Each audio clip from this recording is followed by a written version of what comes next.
G'day everybody, where's Wally here? Well, it seems like that guy watched my response video to his Azimuth claims video of fail, and he's gone and made some lame excuse that he was just following the rules of the model. If you didn't add the declination, your roller on your last video would have been pointing directly at the moon. Nope. We measure the declination because that's what they tell me to do. Just following the rules of your model, that's all. Oh no, you didn't, mate. You actually stuffed up by correcting the azimuth angles for magnetic variation when you didn't need to. And I'm going to have to ask you to get right off my back on that one.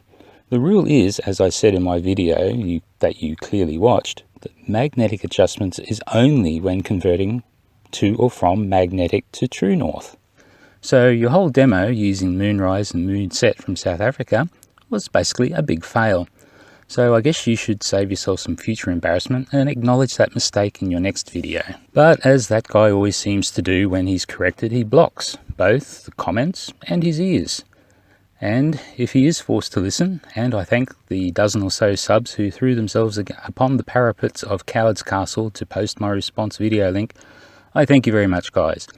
And if you too are now blocked, well, we all appreciate what you did for the cause. We are all getting a little tired of that guy, which it seems his main superpower is to produce endless amounts of stupid, so that sensible people simply walk away and then he thinks he's won. Just tie a knot in it. What's up, everybody? That guy again. It seems that the Globetard is having a very, very hard time understanding their own model and how a compass works and what a compass shows. Now, I won't show you magnetic field lines on a magnet with iron filings, because you've all seen that, even that guy seems to know that. I will show you a compass that's not pointing to the North Pole, despite being only 2 centimeters away from a North Pole of a magnet. You can see here that the compass is actually aligning with the curved magnetic field lines that are flowing around the magnet from pole to pole. Just tie a knot in it. You need to stop trying to tell me something that I've heard for 40 years and start listening so you can learn something. 40 years and you still don't get it? Wow, wow, wow.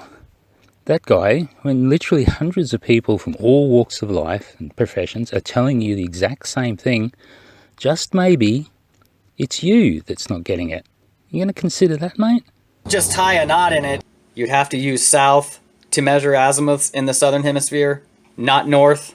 Azimuth is always measured from 0 or true north, no matter where you are, north, south, east or west. That's just how it is, mate. Get over it. Just tie a knot in it.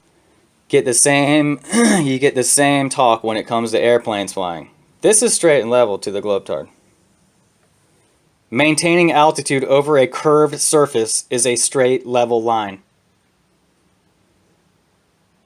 That'll be in the next couple videos coming up. We're going to get into airplanes shortly, but we need to concede this point. Oh yes. Now, are you sure you're going to want to do planes, dude? Wolfie is just in the office next door, and he's been destroying, as you put it, flatties for years on planes. Flatties just keep telling the guy who's been flying planes since before he was driving a car just how planes work. Now, are you sure you're going to want to take that one on, mate? Just tie a knot in it. How is this 0 degrees when your compass is using this now? You still think compasses point to the North Pole, don't you? No, that's wrong. The needle is aligning with the magnetic field lines running between the 2 poles. Those field lines are like longitude lines. Now, settle down. They are not longitude lines. They are like longitude lines. They flow. You just imagine any line going from the South Pole to the North Pole. It looks a bit like a longitude line, but it's not. Just tie a knot in it.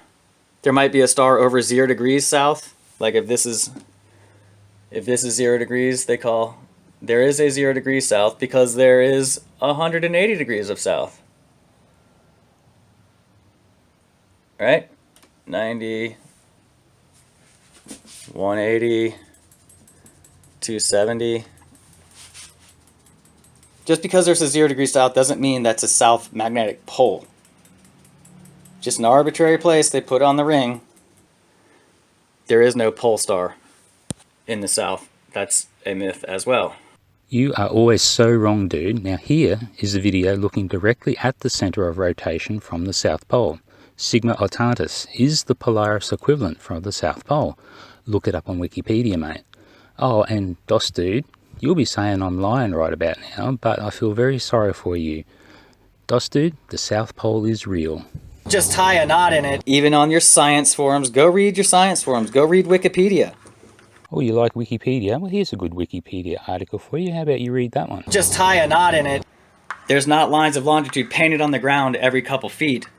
Classic straw man, that guy. No painted lines. Well, of course there's not. And yet, if I said that there was $1 million buried at this particular lat and long position, it would be dug up very quickly, despite the fact that there's no painted lines on the ground.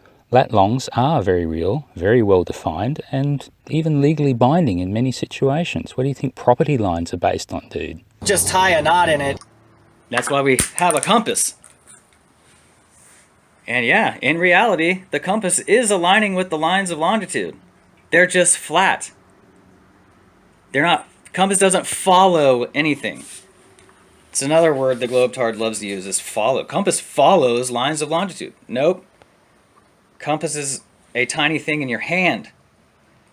And the needle is only a few inches long, made of straight metal, pivoting on the horizontal plane. So it can't follow a curved line. Sorry, folks. There you have it. I found that guy's problem. The compass does follow, or rather, align with, curved magnetic field lines. Just tie a knot in it. That's why MC Toon still believes his compass is pointing to both poles. That's why 99% of the world population still believes their compass is pointing to both poles.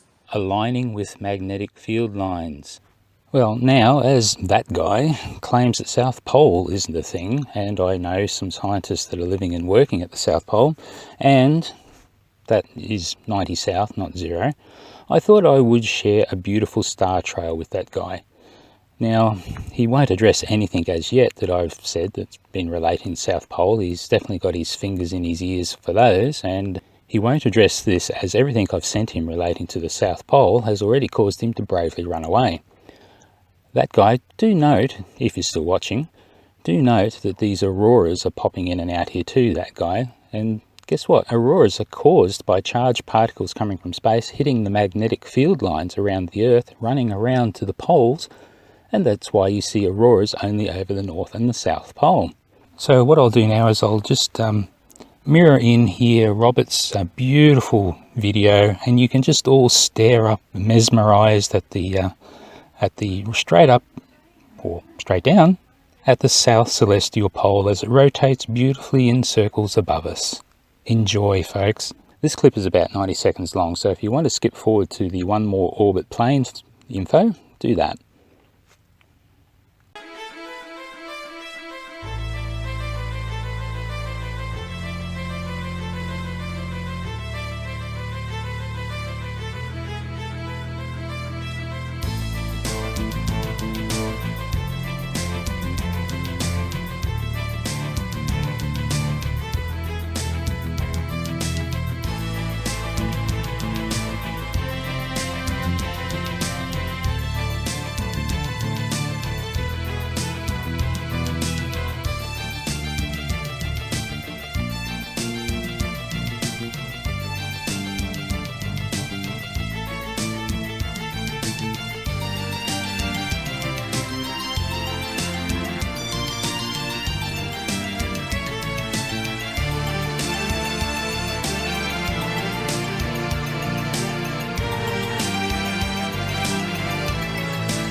So that guy, are you really sure you want to take us on with planes? Because in July this year, OneMore Orbit, which saw a small private jet fly around the world, and it did it in 46 hours, it did it with just 4 stops, and it did it flying over both poles.